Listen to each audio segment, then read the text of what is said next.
I want to share something with you. It's very, very serious, and in fact gives further impetus to something that I have been suggesting to you for several weeks now, and that is with the situation in the Ukraine. You really need to look all the more seriously about making sure your Plan B escape route to Central and South America is firmly in place, and be ready to utilize it. I was reading a column just earlier today by Doug Casey, who I recommend to all of you. His International Man. Google it if you get a chance. The column is called, let me read it for you, Oil for Gold and Bitcoin, the End of the Petrodollar and What It Means to You. This is very serious stuff, folks. You know, we all agree the situation in Ukraine is tragic. Probably wasn't avoidable had we had leadership in this country that sought negotiation rather than just really ugly confrontation. You don't call somebody a war criminal and call for them to regime change and expect the other side to say, well, let's talk about that. It doesn't work that way. So now the situation deepens in its tragic implications by the day. One of those implications is what Doug Casey points out, and that is that the U.S. dollar hegemony, and I've written to you about this. If you think about it, any of you who receive my Clues Views column in the free Offshore Club Gazette, which you can subscribe to at offshore.club, know that I've written to you about this in the Clues Views columns, and I've sent several emails to club members about it. The end of the dollar hegemony because of the sanctions. Now, ironically, at 1 minute, Biden imposes these sanctions, and then the next says, but we all say, no, the sanctions don't work.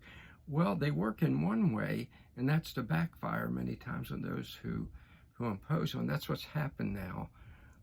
With the situation with the dollar. Here's what Doug says.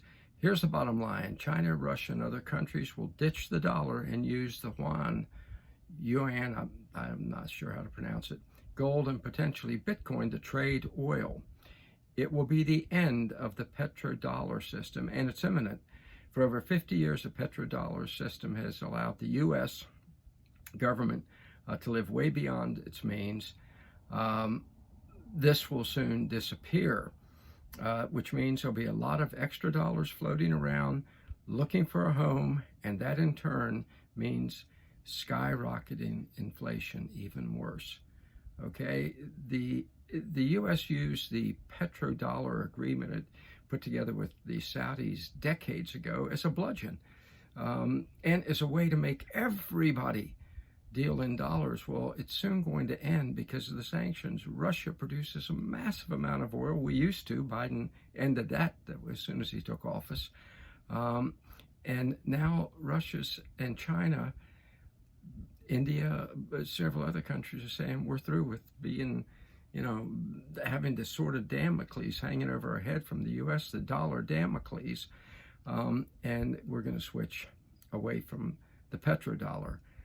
Which is not good for you, And it means you need to get your escape route in place, okay? This debacle is going to get worse, this debacle. The grain situation, Russia's saying now, okay, you want to punish us? No more grain for you. The Marshall, the senator from Kansas, saying we could see starvation. Hunger riots in the U.S., starvation worldwide because of this choosing to try to use a bludgeon instead of negotiation. It happened, and that's where we are. But you don't need to be the one to pay the price, and you shouldn't be the one to pay the price. You didn't do it. There were other ways out of it, but now the way out of it for you is to understand that whatever money you have, however much you have saved up, residual income, passive income, can go 10 times, 100 times, 1,000 times further in Central and South America than in the U.S. So put together your escape route. Just have it in place. And so if you have to utilize it, you got it. And you can live the good life at a great price south of the border. Let's do this thing, please.